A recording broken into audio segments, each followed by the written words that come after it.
I'm Dr. Gene Antonucci. I started my career in dentistry in the Air Force, where I helped our military personnel get healthy and stay healthy. From there, I built a successful practice in Huntington, New York, and later as a teacher, lecturer, and author, I shared my knowledge and experience with students and fellow healthcare professionals.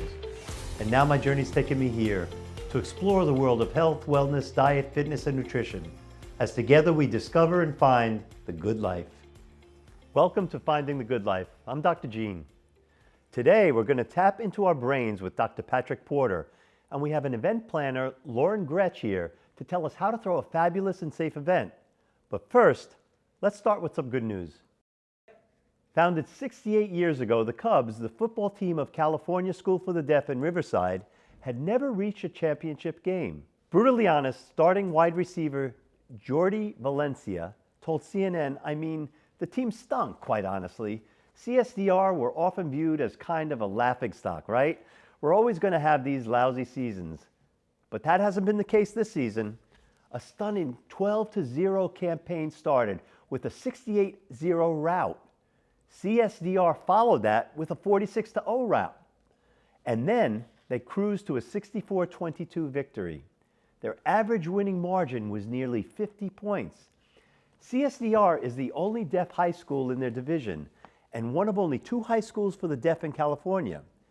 Every Cubs player is deaf, and so is their coach, Keith Adams, who many credit with the team's dramatic turnaround this year. Though many opponents underestimated them, the Cubs never did.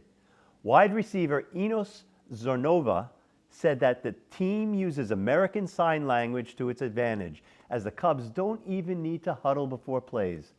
Coach Adams told CNN, "Now we've got TV producers, movie producers, they're all reaching out to us. It's endless. It definitely feels like we've reached celebrity status." And when asked how many touchdowns he had scored, Valencia replied, "I've lost count." So congratulations, Cubs. And lastly, I hope we all enjoy a dining experience as magical as this baby tasting pumpkin pie for the first time. These moves are ones thousands of people have seen on TikTok. Most of the moments that I get of him being silly and extra, I usually catch on camera, and if I want to share it on TikTok, I usually do, so everybody else can enjoy it as well. And there's one video that 1.7 million people and counting have really been enjoying. Make your face scrunch up. Yeah, I told you. Kasai's first taste of pumpkin pie and ice cream. I didn't expect this one to blow up the way that it did and get the feedback that it did, so I was really surprised and happy for him too, because everybody was laughing along with him. A reaction from Kasai, his mom Tia says she didn't expect. People were saying that he caught the Holy Ghost, he had a spiritual awakening. Yeah, it was pretty funny. It's a video that Tia says she's going to keep in the archives. Of course, I'm going to show it to his girlfriend when he gets older so they can both laugh. Yeah, definitely. Or play it at his wedding. Definitely. Maybe we need to order that exact pie. Where can I get one? We're going to take our shortest break. We'll be back in 30 seconds. Have you or a loved one been diagnosed with ovarian cancer after regular use of Johnson & Johnson baby powder? You may be entitled to compensation. A December 2018 Reuters news report states that from 1971 to the early 2000s, Johnson & Johnson was aware their raw talc and finished powders sometimes tested positive for small amounts of asbestos, but didn't disclose it to regulators or the public. Substantial verdicts have already been awarded because of Johnson & Johnson's failure to warn the public of this risk, including a $4.69 billion verdict in July of 2018 and 3 other verdicts totaling over $614 million. If you or a loved one has been diagnosed with ovarian cancer after regular use of Johnson & Johnson baby powder for feminine hygiene purposes, you may be entitled to compensation. How do you fight for the compensation you deserve?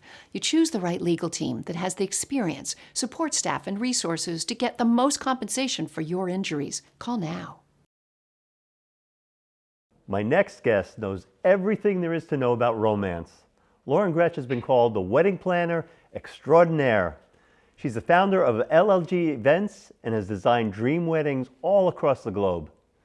Great to have you on the show, Lauren. Thank you for having me. How are you? I'm doing great. So, what brought you into the world of wedding planning? I loved my own wedding. So I planned my own wedding and I decided to get into the industry. I quit my job and I started my own wedding planning company 3 months after my wedding. So Is this work all champagne and roses? I wish. No, it's a very difficult job. We have 16-hour work days.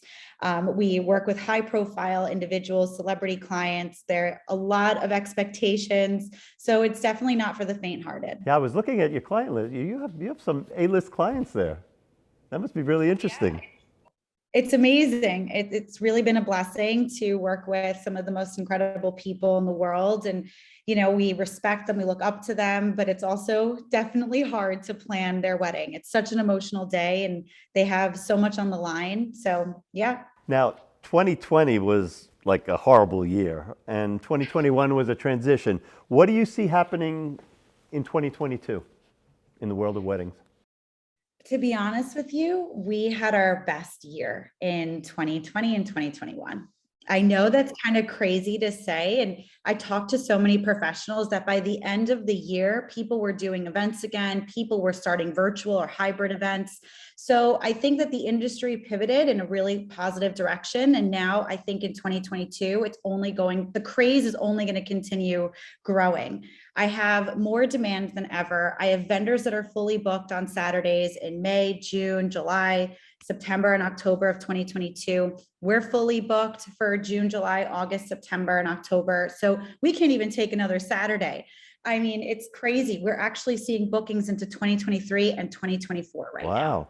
And does your work take you beyond the world of wedding planning? Yeah, so we do proposals, we do birthday parties, we do social events, baby showers, we've done corporate events before. So certainly it takes us into a lot of different event types. You got the life. That's good. That's great. So where could our viewers go to learn more about you and your work? You could follow us on Instagram at LLG Events. We have a great TikTok. We also have a YouTube channel. So please follow us along. We'd love to have you. Oh, great. God, I wish I was getting married again just to go through a planning. It sounds really exciting and fun. I know. We do being anniversaries. Thanks for being on the show. It's great having you. Thank you. Take care. Bye-bye. We'll be back with more Finding the Good Life after this quick break.